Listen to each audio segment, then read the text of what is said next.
देश आपको king maker के तौर पर जानता है, पॉलिटिकल स्ट्रैटेजिस्ट के तौर पर, अब आप नेता बन गए हैं, ट्रांजिशन कैसा रहा है? नहीं, काम वही कर रहे हैं जो पहले कर रहे थे। पहले दल और नेताओं को राजा बनाने की दिशा में लगे थे, कोशिश होती थी। अभी कोशिश ये है कि बिहार के लोग और यहाँ के बच्चे राजा बने। तो फंडामेंटल लेवल पे कोई काम में डिफरेंस नहीं है। पहले भी लोगों को यही सलाह देते थे कि किस तरह से दल को ऑर्गेनाइज़ करें, किस तरह से वो जनता के बीच में जाएं, किस तरह के का उनका कम्युनिकेशन का स्ट्रैटेजी होना चाहिए, संगठन को कैसे और मजबूत या धारदार बनाया जा सकता है, चुनाव कैसे लड़ा जा सकता है। बेसिकली काम आज भी वही कर रहे हैं। यहाँ पर लोगों को इकट्ठा करके एक दल बनवाया है जिसका नाम है जन स्वराज। मैं उसका नेता नहीं हूँ, उसको बनाने वालों में मेरी एक भूमिका है, बड़ी भूमिका है, लेकिन मैं उसका स्वयंभू नेता नहीं हूँ। वो यहाँ के उन सारे लोगों ने मिलकर दल को बनाया है जिनकी बड़ी लंबे समय से चाहत रही है कि बिहार में भाजपा और लालू जी के अलावा एक विकल्प हो। और जो लोग भी उस विकल्प को चाहते थे और जिनकी एक तरह से राजनीतिक मजबूरी भी रही है कि उनको नया दल चाहिए, नया विकल्प चाहिए, लेकिन इतने बड़े स्केल पर कोई बना नहीं पा रहा था, तो जब हम लोगों ने ये प्रयास शुरू किया तो वो लोग जुड़े हैं। अब ये उनकी समझ, उनकी ताकत सब मिलकर बना रहे हैं। 1 करोड़ से ज़्यादा लोग आज जन स्वराज में जुड़े हुए हैं। ये साधारण घटना नहीं है। चूँकि ये दल पहली बार बन रहा है और बिहार को लेकर एक प्री कंसीव नोशन है कि यहाँ पर कुछ आमूलचूल कुछ अलग नहीं हो सकता है, इसलिए लोगों को ये भरोसा नहीं हो रहा है कि हो सकता है क्या। लोग देख रहे हैं ज़मीन पर इस संगठन के तौर पर जन स्वराज भाजपा के आधिकारिक जो नंबर घोषित हैं संगठन के, उससे करीब करीब 2 गुना है बिहार में। जुड़े हुए हैं का क्या मतलब है? मतलब जो सक्रिय सदस्य हैं, पदाधिकारी हैं और राजनीतिक कार्यकर्ताओं के नज़रिए से जन स्वराज आज बिहार में सबसे बड़ा दल है।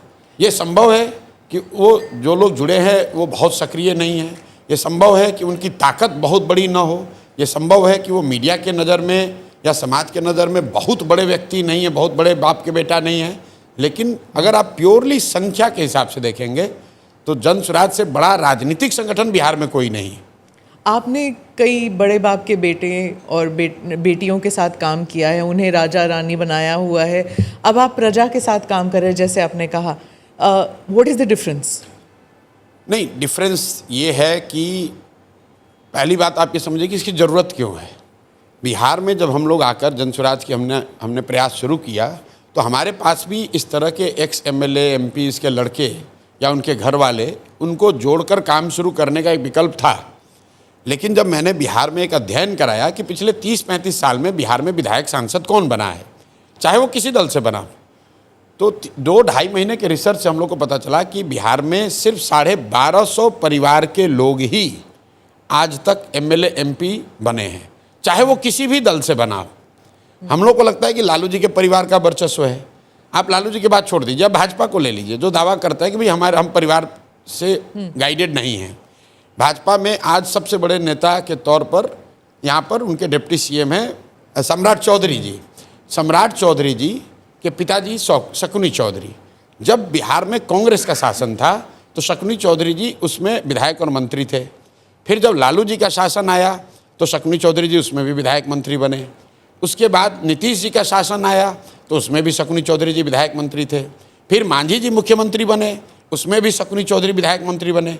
और आज जब भाजपा का प्रभाव बढ़ा है तो उसमें भी उनको कोई दूसरा कुशवाहा नहीं मिला, उनको भी शकुनी चौधरी का लड़का ही मिला। पर प्रशांत जी, जब भी कोई मुख्यमंत्री बनता है तभी प्रशांत किशोर ही उनके स्ट्रेटेजिस्ट होते हैं, वो भी तो होता है। नहीं, मैं दूसरी बात कर रहा हूँ। आपने कहा कि प्रजा के साथ काम क्यों कर रहे हैं, ये बात मैं आपको एग्जाम्पल इसलिए दे रहा हूँ कि बिहार में आप जो कोई भी नेता बन रहा है वो किसी न किसी विधायक या सांसद का ही लड़का है। और उसकी वजह क्या है? क्योंकि एंट्री बैरियर इतना बड़ा बना दिया गया है कि भाई अगर आपकी जाति की संख्या नहीं है, आपके पास करोड़ों रुपए नहीं, आप बाहुबली नहीं हैं, आपका कोई गॉडफादर नहीं है, तो आप राजनीति में नहीं आ सकते हैं।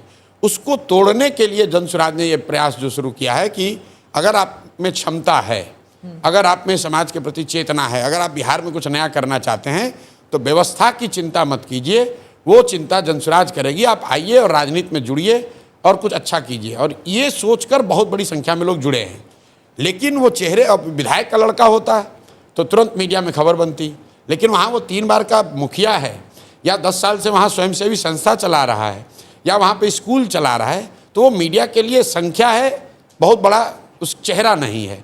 इसलिए इतनी बड़ी संख्या होने के बावजूद कई बार लोग कहते हैं कि और दूसरा कौन है, दूसरा कौन है। भाई यहाँ पर सैकड़ों अधिकारी, रिटायर्ड ऑफिसर्स, डॉक्टर्स, लॉयर्स, मैं आपको दावे के साथ कह रहा हूँ कि बिहार में कोई जिला आप उठा लीजिए, वहाँ के सबसे बड़े डॉक्टर, वहाँ के सबसे बड़े वकील, वहाँ से सबसे नामी गिरामी जो पदाधिकारी होगा, कभी रहा हो किसी सर्विस में, स्टेट सर्विस में या इंडियन सर्विसेज में, उसमें से बहुतायत लोग, 50% से ज़्यादा लोग आज जनसुराज में हैं, सक्रिय सदस्य हैं, बड़ी भूमिका में हैं। अब धीरे धीरे उनकी पहचान राजनेता के तौर पर भी हो जाएगी। आम आदमी पार्टी मॉडल भी था ना, जब आम आदमी पार्टी स्टार्ट हुआ था तो उनका भी यही मॉडल था कि सर्विस सेक्टर से जो जिनकी एंट्री नहीं हो पा रही ट्रेडिशनल पॉलिटिकल पार्टीज़ में, तो वो आम आदमी पार्टी, तो ये विकल्प वाली राजनीति उनकी भी तो है ना। नहीं, आम आदमी पार्टी और जनसुराज में फंडामेंटल डिफरेंस आप समझिए क्या है। आम आदमी पार्टी आंदोलन से निकली हुई एक व्यवस्था थी, अन्ना आंदोलन से निकली थी, और मेरा आंदोलनों में कोई यकीन ही नहीं है। मैं कैमरे पे कहता हूँ, मैं आंदोलन और क्रांति में बिलीव नहीं करता हूँ, क्योंकि ह्यूमन हिस्ट्री को अगर आप पढ़ेंगे तो फ्रेंच रेवोल्यूशन को अगर आप अपवाद के तौर पर हटा दें तो किसी भी क्रांति से समाज का बहुत बड़ा सृजनात्मक काम नहीं हुआ है। क्रांति और आंदोलन को हम लोग कभी कभी ऐसा समझते हैं कि इससे सुधार होगा, नहीं। क्रांति और आंदोलन समाज में किसी व्यवस्था को हटा सकता है, किसी को पद से हटा सकता है, सल्तनत को उखाड़ सकता है, वो नई व्यवस्था नहीं बना सकता है। जैसे बिहार के नज़रिए से देखिए, यहाँ जेपी का आंदोलन हुआ, इंदिरा जी की सत्ता खत्म हो गई, लेकिन उससे बिहार सुधरा नहीं। तो अन्ना का आंदोलन हुआ, उससे यूपीए की सरकार चली गई, लेकिन उससे नई व्यवस्था नहीं बन गई। नई व्यवस्था बनाने के लिए तो नए लोगों को आना पड़ेगा। तो सृजन का एक अपना काल है। तो आम आदमी पार्टी और जनसुराज में एक बेसिक डिफरेंस ये है कि हम लोग आंदोलन से निकले हुए लोग नहीं हैं। दूसरा फ़र्क ये है कि हम लोग ये नहीं कह रहे हैं कि हम 10 अच्छे लोग हैं जिनके पास कोई सिल्वर बुलेट है जो बिहार को सुधार देगा। 2.5 साल हो गए मुझे यहाँ काम करते हुए, आप मेरा एक भी स्पीच नहीं सुना सकते जहाँ मैं ये कह रहा हूँ कि भैया आप जनसुराज को वोट दे दो, प्रशांत किशोर को वोट दे दो, और हम आएंगे तो ये 4 चीज़ करेंगे जिससे सुधर जाएगा। हम ये उल्टी बात कह रहे हैं कि भाई 1 प्रशांत किशोर आए या 10 प्रशांत किशोर आए, सुधार तब तक नहीं होगा जब तक बिहार के लोग नहीं सुधरेंगे। दोनों में फ़र्क है। तीसरी बात, हम लोग बिल्कुल गांधी और अंबेडकर को लेकर ही चल रहे हैं, उसमें कहीं कोई दो मत नहीं है। हम लोग रेवोल्यूशनरी नहीं हैं, हम लोग इंक्रीमेंटल चेंज की बात कर रहे हैं। सोसाइटी को सुधारे बगैर नहीं राजनीति सुधर सकती है। ये मेरा अपना 10 साल का अनुभव है, जो मैंने गांधी को पढ़ा समझा है, उसको ग्रास रूट पर इम्प्लीमेंट करने की कोशिश कर रहे हैं। इसलिए आम आदमी पार्टी से कोई तुलना इसकी नहीं है। प्रशांत जी, आपने बोला 1250 परिवार ऐसे हैं या फैमिलीज हैं जिससे बनते हैं नेता और हटते हैं।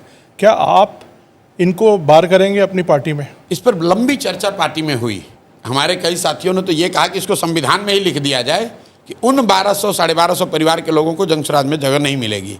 लेकिन सारी चर्चा के बाद ये निकला कि नहीं, इसको अगर हम लोग बार कर देंगे कि कोई भी उसमें से नहीं आएगा तो संभव है कि उसमें से कोई बहुत अच्छा व्यक्ति भी छूट जाए। लेकिन मैं इतना आपको कह सकता हूं कि अगर जनसुराज से 243 लोग चुनाव लड़ेंगे तो उसमें 90% से ज़्यादा लोग ऐसे होंगे जो शायद जीवन में पहली बार चुनाव लड़ रहे होंगे या उनका इन 1250 परिवारों से कोई लेना देना नहीं होगा। क्या आप कास्ट बैरियर को तोड़ पाएंगे? यहाँ पे हमेशा कास्ट बेस्ड पॉलिटिक्स हुई है। नहीं, ये देखिए, मैं इसका बड़ा इस पर ऑब्जेक्शन करता हूँ। आप लोग पूरे इंडिया में नेटवर्क चला रहे हैं, जब आप बिहार में आते हैं तो ये कहते हैं कि बिहार में कास्ट बेस्ड पॉलिटिक्स होती है। ये फैक्ट नहीं है। आप बताइए कि आप कर्नाटक में जाते हैं तो क्या वहाँ लिंगायत और बोका लिग्गा फैक्ट नहीं है? हम ये नहीं कह रहे वहाँ नहीं हो रही, हम कह रहे हैं यहाँ हो रही। तो क्या आपने किसी कर्नाटक के मुख्यमंत्री के दावेदार से, नेता से, सांसद से पूछा कि भाई कर्नाटक में आप कास्ट बैरियर तोड़ पाएंगे? क्या आंध्र प्रदेश में कम्मा रेड्डी कापू का राजनीति नहीं हो रहा है? लेकिन जब आप चंद्रबाबू नायडू और जगन मोहन रेड्डी को इंटरव्यू करते हैं तो उससे ये नहीं कहते कि कास्ट बैरियर आंध्र में तो बिहार पे पूछेंगे ना। नहीं, वहां पर भी आपने नहीं पूछा है, आज तक नहीं पूछा किसी ने नहीं। ये बिहार के प्रति कहीं ना कहीं बायस दिखाता है। आप जब योगी जी को इंटरव्यू करते हैं तो ये नहीं पूछते हैं कि यूपी में आप कास्ट बैरियर तोड़ पाइएगा। आप आप मुझे अगर पूछा है तो मुझे भेजिए लिंक, मैं भी राजनीति में ही हूँ। मेरे भाई गुजरात में खाम थियरी हमने पढ़ा सुना देखा है। खाम थियरी क्या है? क्षत्रिय, हरिजन, आदिवासी, मुस्लिम, कांग्रेस उसी से राज करती थी। उसको तोड़ने के लिए भाजपा वालों ने पटेल और अदर ओबीसी का कॉम्बिनेशन बनाया। क्या आपने मोदी जी से, केशुभाई पटेल से, बघेला जी से या कांग्रेस के नेताओं से ये पूछा कि भाई आप गुजरात में कास्ट के बैरियर को कैसे तोड़ेंगे? देखिए, कास्ट भारत में एक सच्चाई है, समाज की सच्चाई है। जो भी बात समाज की सच्चाई होगी वो राजनीति में भी आपको दिखेगा। उसका डिग्री अलग अलग हो सकता है, लेकिन अगर समाज में कास्ट है तो राजनीति में भी कास्ट होगा। समाज में भ्रष्टाचार है तो राजनीति में भी भ्रष्टाचार होगा। समाज में अगर हिंदू मुस्लिम की भावना है तो राजनीति में भी दिखेगा। तो ये बात नहीं है कि खाली बिहार में ही ऐसा है। अब मैं आता हूँ आपके सवाल पे। बिहार में भाई पिछले 15 साल से भाजपा को बड़ी सफलता मिल रही है लोकसभा के चुनाव में। ज़्यादातर लोगों का मानना है कि भाजपा को सफलता नहीं मिल रही है, मोदी जी के नाम पर वोट पड़ रहा है। अब एकदम ध्यान से सुनिए, आपने कहा कि बिहार में कास्ट बेस्ड पॉलिटिक्स है, हर आदमी कास्ट पे वोट करता है, और बिहार में आप ये कह रहे हैं कि मोदी जी के नाम पर वोट पड़ रहा है। तो मोदी जी के जाति के बिहार में कितने लोग रहते हैं ये बता दीजिए, और अगर नहीं रहते हैं तो उन लोगों ने मोदी जी को वोट कैसे किया है? अगर हर आदमी जाति पर ही वोट कर रहा है तो बिहार में मोदी जी को वोट किसने किया ये बता दो, क्योंकि मोदी जी के जाति का तो बिहार में कोई नहीं है। इसका मतलब ये है कि लोग जातियों से अलग हटके भी मोदी जी के नाम पर वोट किए हैं, चाहे वो हिंदूवादी होने के नाम पर करे, हिंदू मुस्लिम के लिए करे, राम मंदिर के लिए करे, विकास के लिए करे, वो एक अलग मुद्दा है, राष्ट्रवाद के लिए करें, लेकिन जाति के नाम पर तो नहीं कर रहे हैं। लालू जी को देख लीजिए, लालू जी को आप लोग कहते हैं बिहार में MY समीकरण है, वाई तो उनकी जाति हुई, M मुस्लिम हुए, 18% मुसलमान है। वो लालू जी की जाति का तो नहीं है। वो लालू जी को क्यों वोट करता है? वो इसलिए इसलिए नहीं कर रहा है कि वो जाति का है, इसलिए कर रहा है कि वो भाजपा को वोट दे नहीं सकता है, तो डर के मारे लालू जी को देता है। तो जाति एक फैक्टर है, लेकिन जाति एकमात्र फैक्टर नहीं है। पर आपके लिए कई सारे एनालिस्ट कहते हैं कि जब विधानसभा चुनाव करीब आएंगे तो सब यही उठाएंगे कि प्रशांत किशोर जो हैं ये स्वर्ण जाति के हैं, और आपकी जाति भी एक रोल प्ले कर सकती है। नहीं, देखिए, ऐसा है कि अगर आप पैदा हुए हैं भारत में तो किसी न किसी जाति में आप पैदा हुए हैं। उसका तो यहाँ पर बोलबाला नहीं है ना स्वर्ण जाति का। ये आपको किसने कहा? मान लीजिए नीतीश जी नहीं है, एक मिनट, लालू जी नहीं है। बस मैं आ रहा हूँ। नीतीश जी की जाति का कब बोलबाला था यहाँ पर? नीतीश जी की जाति की कितनी संख्या है बिहार में? 2% से कम नीतीश जी की जाति की संख्या है। तो नीतीश जी जब तक मुख्यमंत्री नहीं बने थे तो क्या हमने किसी एनालिस्ट ने कहा था कि उनकी जाति का बोलबाला हो जाएगा बिहार में? और मेरी जाति का बोलबाला क्यों होना चाहिए? भाई, बोलबाला तो अच्छी सरकार का होना चाहिए, लेकिन ये जो धारणा है कि आपकी जाति की संख्या ज़्यादा होगी तो आप जीत पाएंगे, ये सिर्फ बिहार नहीं, पूरे इंडिया का हमसे आंकड़ा ले लीजिए। ज़्यादातर राज्यों में जो सबसे ज़्यादा संख्या वाली जातियों के नेता हैं वो मुख्यमंत्री या टॉप पोस्ट पर नहीं पहुंचते हैं। आप आंध्रा को उठा के देखिए, आंध्रा में सबसे बड़ी जाति दलितों के बाद कापू की है, लेकिन वहाँ मुख्यमंत्री कौन बन रहा है? वो कम्मा बनते हैं या रेड्डी बनते हैं। महाराष्ट्र में भी आप देख लीजिए, जिनकी सबसे बड़ी जाति की संख्या वो नहीं बनते हैं। गुजरात, जिसकी जो सबसे बड़ी जाति की संख्या होती है उसका राज्य के टॉप पोस्ट पर पहुंचना। मोदी जी की जाति के कितने लोग गुजरात में हैं? शरद पवार जी के जाति के महाराष्ट्र के लोग सबसे ज्यादा संख्या में तो नहीं है। से तो आप मुख्यमंत्री बन जाएंगे। मेरी बात नहीं हो रही है, मैं आपको एक दूसरी बात बताने की कोशिश कर रहा हूं कि जिसकी संख्या ज्यादा होती है उसको शुरुआती ताकत उसकी ज्यादा दिख सकती है। आप लालू जी के नजरिए से देखिए, लालू जी की जाति की संख्या मान लीजिए 17 है, तो क्या 17% लोग सरकार बना सकते हैं? जब तक दूसरे लोग उसमें जुड़ेंगे नहीं तब तक किसी भी जाति की संख्या इतनी नहीं है कि वो अपने दम पर किसी की सरकार बनवा दे या पूरी व्यवस्था बदल दे। अब जब आप एक डोमिनेंट कास्ट से आते हैं तो दूसरी सारी जातियां सामाजिक राजनीतिक तौर पर उससे डरती हैं और वो गोलबंद होती हैं। इसलिए आप देखते हैं कि पूरे देश में आप एनालिसिस करवा के देख लीजिएगा, अभी का ही नहीं, पिछले 20 साल का, ज़्यादातर मोस्ट डोमिनेंट कास्ट के रिप्रेजेंटेटिव जो होते हैं, लीडर होते हैं, वो समाज में टॉप पोजीशन पे उस राज्य में पहुंचने में उनको दिक्कत है। लालू जी भी नहीं बने हैं, लालू जी भी बिहार उन्होंने एक बार जीता है, ये ध्यान रखिए। आप कहिएगा लालू जी यहाँ यादव सबसे बड़ी समाज उनका संख्या वो बने, नहीं बने। लालू जी यहाँ 1995 में एक ही बार चुनाव जीते अपने दम पर, और वो तब जीते जब वो गरीबों के नेता के तौर पर देखे जाते थे। उसके बाद जब वो पिछड़ों के नेता हुए, तो जब वो गरीबों के नेता थे, तो लालू जी की पार्टी 54 में 53 MP जीत कर आई थी, तब बिहार झारखंड साथ में था। तो आप जब लालू जी पिछड़ों के नेता बन गए तो उनकी MP की संख्या घट के 20-25 हो गई। जब वो यादवों के नेता हो गए तो घट के 10-12 आ गए। अब वो RJD के यादव के नेता हैं तो उनकी संख्या 2-4-5 है। यादवों की संख्या उतनी है जितनी पहले थी। यादव और 1995 तेजस्वी की क्या होगा? भाई उनकी कुछ नहीं है, कुछ नहीं है, वो तो लालू जी के लड़के हैं। तो उनकी जो कुछ भी है वो तो लालू जी का है। मैं आपको लालू जी की जर्नी बता रहा हूँ। तो मैं आपको अभी भी तेजस्वी जो है वो लालू जी के बिल्कुल। अच्छा आप legacy- बताइए, अगर लालू जी का नाम न हो तो उनकी क्या पहचान है आपके लिए? हमारी बात छोड़ दीजिए, यूथ लीडर नहीं? भाई आप बताइए, अगर आपके नज़र में है तो। नहीं, आप प्रजा के बीच भाई में अच्छा हैं। चलिए, आप बहुत होगा तो उनको यूथ लीडर कहिएगा ना। हाँ। बिहार का नेता तो नहीं कहिएगा।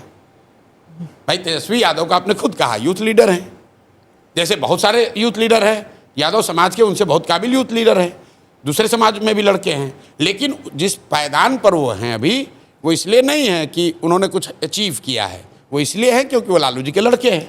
आप कैसे एक डिफरेंशिएटर, जो आजकल एक बड़ा कैची वर्ड है कि बिहार पॉलिटिक्स में, आप डिफरेंशिएटर फिर कैसे होंगे? क्योंकि आपने बोला उन 1200 परिवार पे भी कंसेंसस ये बना है कि ले लेंगे, जाति पे भी आपको कोई ऐसा ऑब्जेक्शन नहीं है कि हम इस पे भी हम काम कर सकते हैं, तो कैसे आपकी पार्टी डिफरेंशिएट करेगी दूसरी पार्टी से? देखिए, मुझे क्या डिफरेंशिएट, हम लोग क्या कर रहे हैं? बिहार में पहली बार पलायन की बात हो रही है। आपने आज तक यही सुना होगा कि जब आप लोग सवाल करते हैं नीतीश कुमार से, लालू जी से, भाजपा के नेताओं से कि भाई पलायन, बिहार के बाहर बच्चे बाहर जाते हैं, उनके साथ दुर्व्यवहार होता है, उनको कोई मार देता है, तो यहाँ के नेता अभी तक क्या कहते रहे? कह रहे भाई अगर बिहार के लड़के दिल्ली नहीं जाएंगे तो दिल्ली की व्यवस्था ठप हो जाएगी, हम लोग पंजाब नहीं जाएंगे तो वहाँ खेत नहीं कटेगा, मुंबई की सब व्यवस्था ठप हो जाएगी। 3 बरस पहले सबसे पहले हमने बिहार में आके ये शुरू किया कि नहीं, बिहार के बच्चे के कंधे पर अगर दिल्ली की व्यवस्था चल रही है तो ये कोई गौरव की बात नहीं है। ये गौरव की बात नहीं है कि हम लोग के बच्चे मजबूरी में 10-12 हज़ार रुपये के चक्कर में बॉम्बे में जाकर ठेला लगा रहे हैं, रिक्शा चला रहे हैं, या साफ़ सफाई का काम कर रहे हैं। काम कोई ख़राब नहीं है, लेकिन अपने बाल बच्चों का पेट भरने के लिए मजबूरी में अगर उस लड़के को दिल्ली बॉम्बे जाना पड़ रहा है तो ये गलत है, ये रुकना चाहिए। इसलिए 3 बरस में सबसे पहले जनसुराज ने खड़ा किया है कि बिहार की सबसे बड़ी समस्या भ्रष्टाचार नहीं है, बिहार की सबसे बड़ी समस्या मंदिर मस्जिद नहीं है, बिहार की सबसे बड़ी समस्या जाति नहीं है, बिहार की सबसे बड़ी समस्या पलायन है। क्योंकि पलायन से सिर्फ गरीब नहीं प्रभावित है, गरीब का बच्चा तो मजदूरी करने जा ही रहा है, मध्यम वर्गीय परिवार के बच्चे भी पलायन कर रहे हैं क्योंकि उनको पढ़ाई करने के लिए बाहर जाना पड़ रहा है। जो संभ्रांत परिवार के लोग हैं उनको भी बिहार से पलायन करना पड़ रहा है क्योंकि बीमार पड़ते हैं तो उनको इलाज के लिए दिल्ली जाना पड़ता है। तो पलायन यहाँ सबसे बड़ी समस्या है, ये जनसुराज ने शुरू किया है। दूसरी बात, एक नीतीश कुमार के आने के बाद से एक धारणा बना दी गई थी कि ये पढ़े लिखे व्यक्ति हैं और ये शिक्षा में इन्होंने सुधार किया है, जबकि ज़मीनी हकीकत ये है कि बिहार में आज शिक्षा की स्थिति लालू जी के राज से भी ज़्यादा खराब है। वो इसलिए कि इन्होंने जो शिक्षा को लेकर नीति अपनाई, लालू जी के ज़माने में या लेगेसी बिहार की ये रही है कि बिहार में शिक्षा व्यवस्था बहुत अच्छी कभी नहीं थी, लेकिन हर डिस्ट्रिक्ट में 2-4-5 सरकारी विद्यालय ऐसे ज़रूर थे जहाँ से पढ़ लिख कर आप आगे बढ़ सकते थे। हम लोग खुद सरकारी विद्यालय में पढ़े हैं, वहाँ से पढ़कर आए, पटना कॉलेज आए, साइंस कॉलेज आए, और आप जीवन में आगे बढ़ सकते थे। नीतीश जी जब आए तो इन्होंने एक व्यवस्था बनाई कि समतामूलक शिक्षा के नाम पर हर गांव, हर पंचायत में स्कूल खोलो। इससे क्या हुआ, इनरोलमेंट बढ़ गया, बहुत ज़्यादा स्कूल की बिल्डिंग बढ़ गई, बजट यहाँ 60,000 करोड़ शिक्षा का हो गया। लेकिन हुआ ये कि जहाँ बिल्डिंग बनी वहाँ शिक्षक नहीं है, जहाँ शिक्षक है वहाँ बिल्डिंग नहीं है, जहाँ दोनों है वहाँ बच्चे नहीं हैं, और पढ़ाई पूरी तरीके से चौपट हो गई। पूरे समाज और सरकार दोनों में शिक्षा को लेकर पूरी चेतना ही खत्म हो गई है। समाज की नज़र में भी स्कूल जो है वो साइकिल और पोशाक बांटने का सेंटर है। गांव में आप जाएंगे तो आपको लाखों बच्चे, हज़ारों बच्चे ऐसे मिलेंगे जिनका नाम सरकारी विद्यालय में है, लेकिन वो पढ़ते हैं प्राइवेट स्कूल में, क्योंकि वो सरकारी लाभ लेते हैं सरकारी विद्यालय में नाम लिखाकर, लेकिन उनको मालूम है कि यहाँ पढ़ाई नहीं होना, पढ़ने के लिए हमको प्राइवेट स्कूल में जाना है। तो ये सबसे पहले ये बात जनसुराज ने उठाई। हम लोग सिर्फ 2 ही बात कह रहे हैं कि बिहार में भैया नाली गली बने न बने, स्कूल अस्पताल जब सुधरेगा तब सुधरेगा। सबसे पहले यहाँ पलायन रुकना चाहिए और बच्चों के पढ़ने की व्यवस्था होनी चाहिए। और दूसरा, जो डिस्ट्रेस कंडीशन में 60 साल से ज़्यादा के उम्र के लोग रह रहे हैं, आप बताइए पूरे देश में बिहार एकमात्र ऐसी जगह है जहाँ बूढ़े लोगों को 400 रुपया महीने का पेंशन दिया जाता है। 400 रुपया। इस महंगाई के ज़माने में 400 रुपया में वो बूढ़ी महिला इंतज़ार करती है 400 रुपये आने का, ताकि वो अपना दवा खरीद सके या साड़ी खरीद सके या खाना खा सके। 400 रुपया में वो क्या करती होगी, आपके और हमारे लिए अंदाज़ा लगाना भी मुश्किल है।